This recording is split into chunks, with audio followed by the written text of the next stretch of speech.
लगे हुए कहीं व्यवस्था नहीं। भगवान द्वारिकाधीश अपने महल में सुबह जब भोजन का समय हुआ और भोजन के लिए रानियां लेकर आए, भोजन की थाली सजाएं, चौकी पर बिछाएं और जैसे गए भोजन करने, तब तक भगवान को अपनी मित्र सुदामा की वो दशा याद आ गई कि 4-4 दिनों से कुछ नहीं है खाने को, मेरा मित्र भूखा है और मैं कैसे भोजन ग्रहण करूं।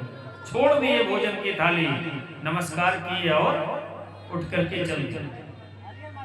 यहां पूरे द्वारिका में हल्ला हो गया कि प्रभु ने आज प्रसाद नहीं लिए। अब पूरी द्वारिका भूखी, क्योंकि प्रभु के प्रसाद खा लेने के बाद पूरी द्वारिकावासी खाते थे। पूरी द्वारिकावासी भूखी। शाम हुआ, प्रभु आए, रानियां सोच रही कि आज हमसे लगता है कुछ गलती हुआ। तभी प्रभु ने प्रसाद नहीं पाया। शाम को चौकी लगा, भोजन का थाला रखा गया, लेकिन प्रभु आज फिर नहीं पाए। जैसे भोजन करने जा रहे थे, सुदामा जी की याद आई, चले गए उठकर और गए। यहाँ रानियां सोच रही कि हमसे लगता है आज बहुत गलती हो गई।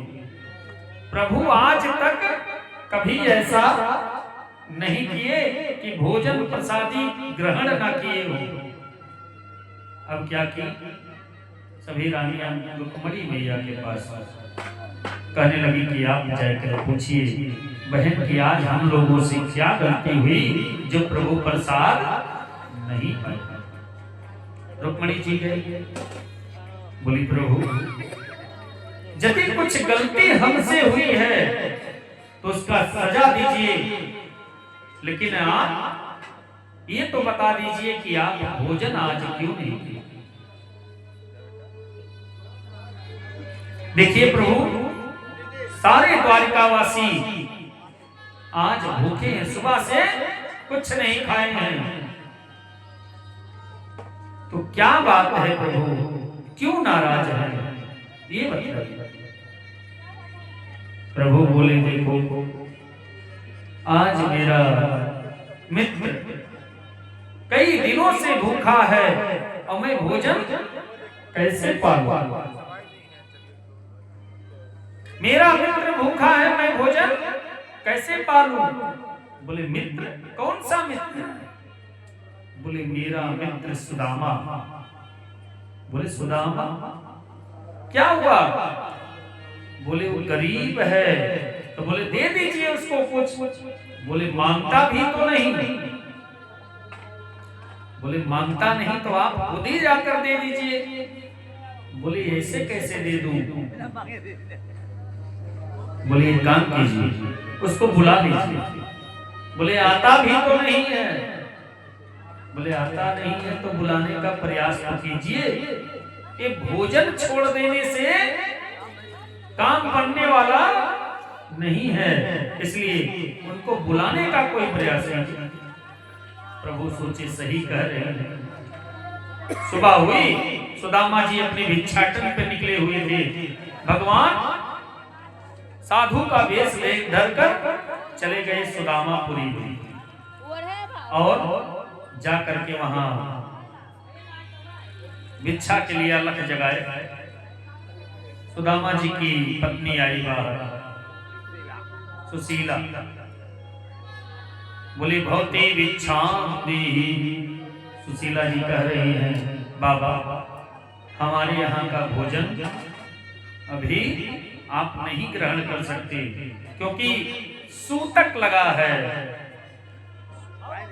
अब ये नीचे से ऊपर तक देखें। बोले देवी ये बताइए, आपको देखकर तो ये नहीं लग रहा है कि आप किसी उज्जैनवती हैं, तो सूतक आपको कैसे लग गया।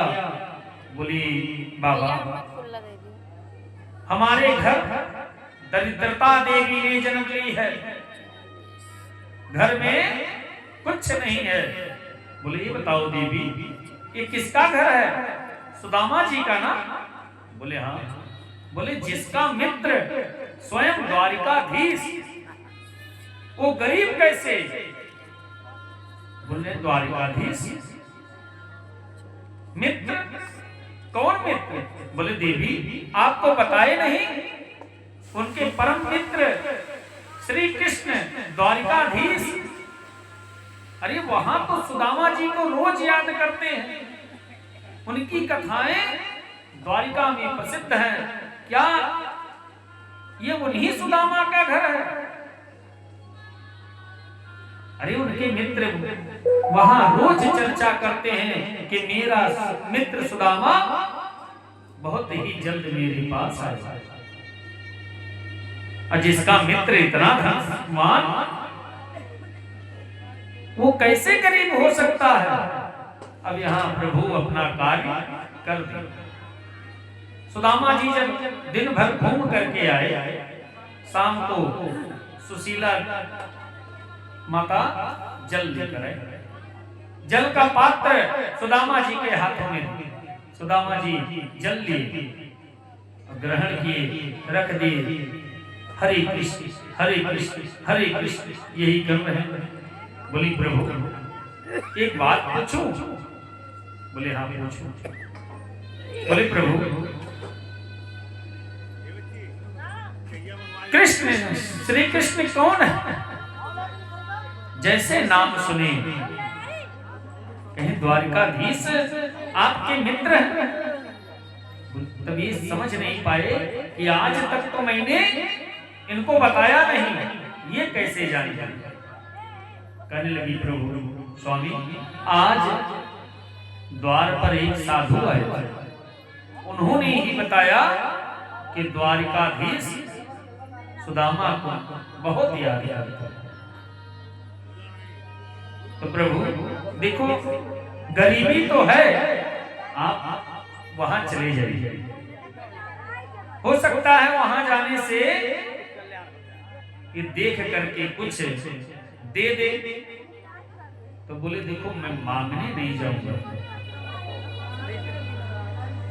क्योंकि मित्र से सुख में साथ देना चाहिए, दुख में नहीं। वो अपने से दे देंगे तो ले लूंगा, लेकिन मैं मांगूंगा नहीं। सुशीला किसी तरह इनको मनाई। बोले देखो चला तो जाऊंगा, लेकिन ये बताइए कि जाने से पहले कुछ न कुछ लेकर जाना पड़ेगा। तो यहाँ तो कुछ है ही नहीं, तो क्या लेकर जाऊंगा? आज पहली बार माता सुशीला बाहर निकली और गई पड़ोस से 2 मुट्ठी चावल 3 मुट्ठी लेकर आई। और क्या की, अपनी फटी हुई साड़ी में एक के ऊपर एक परत चढ़ा करके कहीं कि ले जाओ, कुछ कहना नहीं है, इसको देखकर प्रभु समझ जाएंगे। तो क्या संदेश दे रही? मानो ये संदेश दे रही हूं कि एक मास 2 पक्ष में 2 एकादशी हो, पर मेरे घर गोपाल जो नित्य एकादशी हो। एक महीने में 2 एकादशी, और दोनों एकादशी में व्रत रहा जाता है। लेकिन हे गोपाल जी, हमारे घर तो रोज ही एकादशी लगी है। अब सुदामा जी को दे करके भेज दी। यहाँ सुदामा जी डंडा लिए, एक हाथ में एक हाथ में माला जपते हुए हरे कृष्ण हरे कृष्ण हरे कृष्ण हरे कृष्ण करते हुए जा रहे। चलते चलते इनके पैर में कंकड़ गड़ जाता, कहते हरे कृष्ण हे नाथ हे नाथ। दर्द यहाँ होता, चोट भगवान पर। जब दिन रात चलते चलते थक गए, एक पेड़ के नीचे जब रात्रि में सोए, बोले प्रभु अब इतना दूर मैं चलकर आया हूँ, कुछ आप चलकर आ जाइए, क्योंकि यहाँ तो ये रास्ता अब कठिन बहुत लग रहा है। अब शरीर काम नहीं कर रहा है, कैसे आऊं प्रभु। रात्रि में सोए, सुबह क्या देखते हैं कि ये एक नगर के पास ही है। स्नान ध्यान किए, उसके बाद जलाशय में जल पिए। एक व्यक्ति जा रहा था, उससे पूछिए पाओ भैया ये कौन सा शहर है?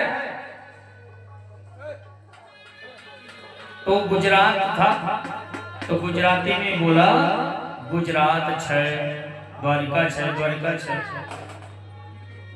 अब वो 6 किया, तो ये सुदामा जी सोच रहे हैं हम तो एक द्वारिका जान रहे थे, यहाँ तो 6 द्वारिका है। अब कौन द्वारिका में हमारे द्वारिकाधीश रहते हैं पता। फिर उससे पूछ रहे, ये बताओ